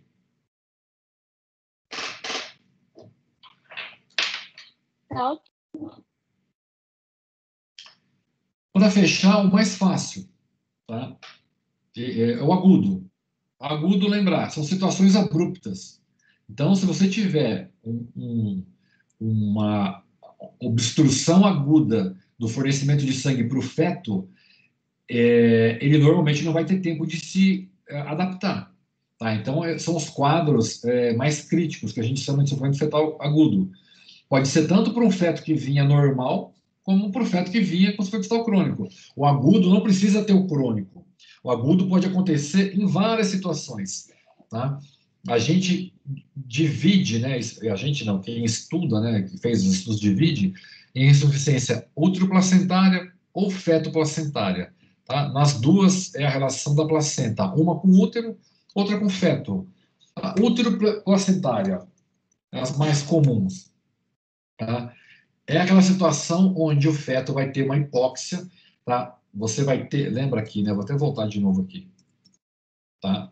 As agudas, geralmente é por hipoxemia fetal, vai ter uma diminuição de circulação de sangue, de oxigênio no sangue fetal, porque houve alguma obstrução, algo aconteceu, ou na placenta, ou na mãe, ou no feto. O mais comum delas, porque a gente divide em útero placentária e feto placentária, é muito comum acontecer durante o trabalho de parto. Então, a gente tem situações onde ou o número de contrações aumenta muito, ou a intensidade delas aumenta muito junto com o número, ou o tônus aumenta demais. Tá? Vocês vão ver a diferença disso quando vocês estiverem fazendo estágio. Tá? Uma tem a ver com a dureza. Você põe a mão na barriga da mãe, a barriga está dura. É normal endurecer durante a contração? Mas às vezes fica dura por muito tempo. Ou às vezes está ficando dura muito uma atrás da outra. Tá? E isso não é para acontecer. Isso pode ser sinal de um descolamento de placenta, pode ser um sinal de que estão induzindo e está com medicação demais, está com citocina demais. Então, na prática, essas três aqui vão implicar no quê? Essas três vão implicar numa diminuição de fluxo sanguíneo para o feto. Deixa eu só desabilitar que estão me chamando aqui. Contraiu demais, não importa se é a quantidade ou se é o número de vezes, menos oxigênio para o feto. Tá? E aí, isso vai repercutir. Se você tem menos oxigênio, o que vai acontecer? Vai alterar a tua frequência cardíaca, vai alterar, principalmente vai começar no início um ataque, a hora que ele não começar a compensar, vai fazer uma bradicardia. Então, se você está ali, esse feto está sempre monitorizado, você vai perceber. Tá? Então, isso a mãe fala na hora, a contração aumentou demais, tudo, tem que estar sempre com o sonar ou cupinar ali. Por isso, tem que medir batimento cardíaco fetal, gente, uma coisa importantíssima. Você está no pré-natal, beleza, você vai lá, medir o batimento, ele não vai mudar. O paciente está em trabalho de parto, obrigatoriamente, você vai ter que medir o batimento antes, durante e depois. Tá? Por quê? Porque, o que eu falei, às vezes você tem a mãe que está com 110 aqui, o neném de batimento. Na hora que ela começa a ter uma contração, diminui o fluxo, o batimento vai para 60. Está muito baixo. Então, você precisa ficar atento. O que pode estar acontecendo? Ela pode ter ou uma hiper, ou um ataque, ou ela pode ter um outro problema. E se está baixando demais, teve uma contração, baixou, outra baixou, esse feto pode entrar em sofrimento fetal. Tá? E aí você precisa fazer o quê? Às vezes você tem que interromper, tem que antecipar a cesárea. Então tem que tomar muito cuidado e tem que avaliar antes, durante e depois. Uma outra situação é a hipotensão materna. Se a mãe está deitada de barriga para cima, né? Lembra que o útero está ali, comprime cava, tudo, o fluxo sanguíneo diminui, uterina, diminui o fluxo para o útero, vai diminuir o fluxo de sangue para o feto. Então, se uma mãe está de barriga para cima, ela tem uma grande chance de fazer um hipofluxo placentário importante. Ela vai ter hipotensão e essa hipotensão, inclusive, vai ser refletida no feto. O feto pode morrer. Já teve caso de a mãe, na cesárea, demorarem para começar, ela de barriga para cima, o feto parou de receber sangue e foi a óbito. Isso que é muito comum, vocês às vezes, vendo, quando vai fazer cesárea, o anestesista ele acaba de anestesiar, geralmente ele empurra o útero do lado esquerdo ali, para deslocar de cima da cava, para evitar um hipofluxo. Tá? Hipotensão a mãe já vai fazer pela medicação mesmo, mas às vezes faz hipofluxo placentário. Mas são situações geralmente evitáveis, todas essas daqui. Tá? As outras podem ser diretamente ligadas ao feto. Tá? Um oligoâmino importante com um IRA menor que 3, por exemplo, o que pode acontecer? O neném está sem líquido lá dentro. Então, o braço esbarra no cordão, a cabeça esbarra no cordão, esbarrou no cordão, apertou, não vai sangue para o nenê, ele pode fazer um sofrimento fetal agudo e às vezes ir a óbito. Prolapso e procedência. Tá? Antigamente a gente rompia a bolsa com 5 centímetros para acelerar o parto. Então você tem lá a cabecinha do nenê, você tem lá a bolsa, tá? Você tem lá o colo do útero. A gente rompia a bolsa aqui para acelerar o parto. O cordão umbilical que estava aqui saía para fora. Desculpa o pleonasmo, mas saía para fora, ia para a vagina. E aí a cabeça não deixava o sangue fluir no cordão. O nenê, às vezes, morria por causa disso. Quando eu era acadêmico, eu já cheguei a ajudar a empurrar a cabecinha do nenê. Eu enfiei a mão na vagina, lá com a luva, tudo, empurrei a cabeça para cima para não deixar a cabeça descer, enquanto todo mundo montou a mesa, operou, fez a cesárea e tirou o nenê por cima. Tá? Mas, às vezes, você não consegue fazer isso. A procedência, o que é? É quando o cordão vem para cima, a bolsa está íntegra, mas ela procede à apresentação. Então, pega um nenê que está muito grande, muito alto, muito líquido, o cordão pode vir para cá, a cabeça pode comprimir e, por uma procedência, pode, às vezes, levar também a um sofrimento fetal agudo por uma insuficiência feto placentária e a óbito. Nó. O que é o nó? É um nó mesmo. Às vezes dá nó no cordão. O nenê, de tanto mexer, ele vai desenvolver e dá nó no cordão. Tem o nó verdadeiro e o nó falso. Mas o nó pode levar também a um sofrimento fetal agudo. E circular muito apertada. A gente circular de cordão no pescoço, eu já fiz parto com mais de 4 voltas de cordão no pescoço. Tá? Normalmente, circular não é motivo para fazer cesárea. Vocês vão ver, antigamente, muita gente fala, por que foi cesárea? Porque tinha cordão enrolado no meu pescoço. Não é. Tá? Na grande maioria das vezes, não é. Eu não vou discutir aqui os motivos, pessoalmente a gente conversa qualquer hora sobre isso daí. Mas a grande maioria não é. Até porque eu já fiz de estar tenso e de cortar o cordão ali mesmo. Sai a cabecinha, tá? Faz a rotação externa e o cordão está tenso, você não consegue tirar nem pelo corpo, nem pela cabeça. Você põe um clamp, põe um QL ali, é muito rápido. Você corta o cordão, não dá em nada. Então, assim, uma circular estreita para poder dar complicação, normalmente nem a cabeça sai. Ela vai atrapalhar lá em cima ainda. Mas é descrito que pode, teoricamente, uma circular muito apertada, apertou, o sangue passa ali por dentro, vai fazer uma insuficiência feto-placentária aguda e esse neném pode ir a óbito aí. Tá? Então, o sofrimento fetal agudo são situações agudas, abruptas, em que exigem uma resposta, um manejo de quem está dando assistência muito rápido, porque senão esse neném vai a óbito. E a gente sabe disso como? Medindo o BCF, tá? É importante. Vendo a dinâmica uterina. O que é dinâmica? Quantidade de contrações que tem o nenê. Isso tudo acontece, na grande maioria das vezes, no trabalho de parto. Tá? A gente pode usar a cardiotocografia para nos auxiliar também.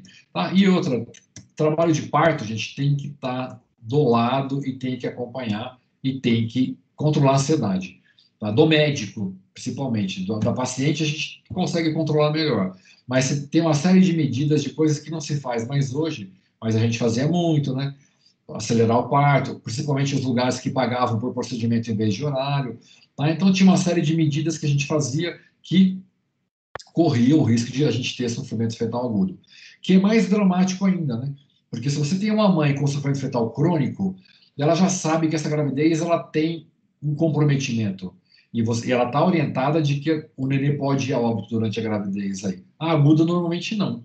A aguda, geralmente, é uma gravidez que está boa, está tudo bem, tá? Em que, a princípio, não foi diagnosticado nada, se ela fez um pré-natal certinho, os 9 meses, e que, por algum motivo, ali, aos 45 do segundo tempo, houve algo em que levou ao sofrimento fetal agudo, em que, em algumas situações, ou em muitas, né, poderia ter sido evitado se houvesse uma assistência adequada para aquela mãe ali, tá bom? Então, de vitalidade e sofrimento, é isso que eu tinha para falar para vocês aí.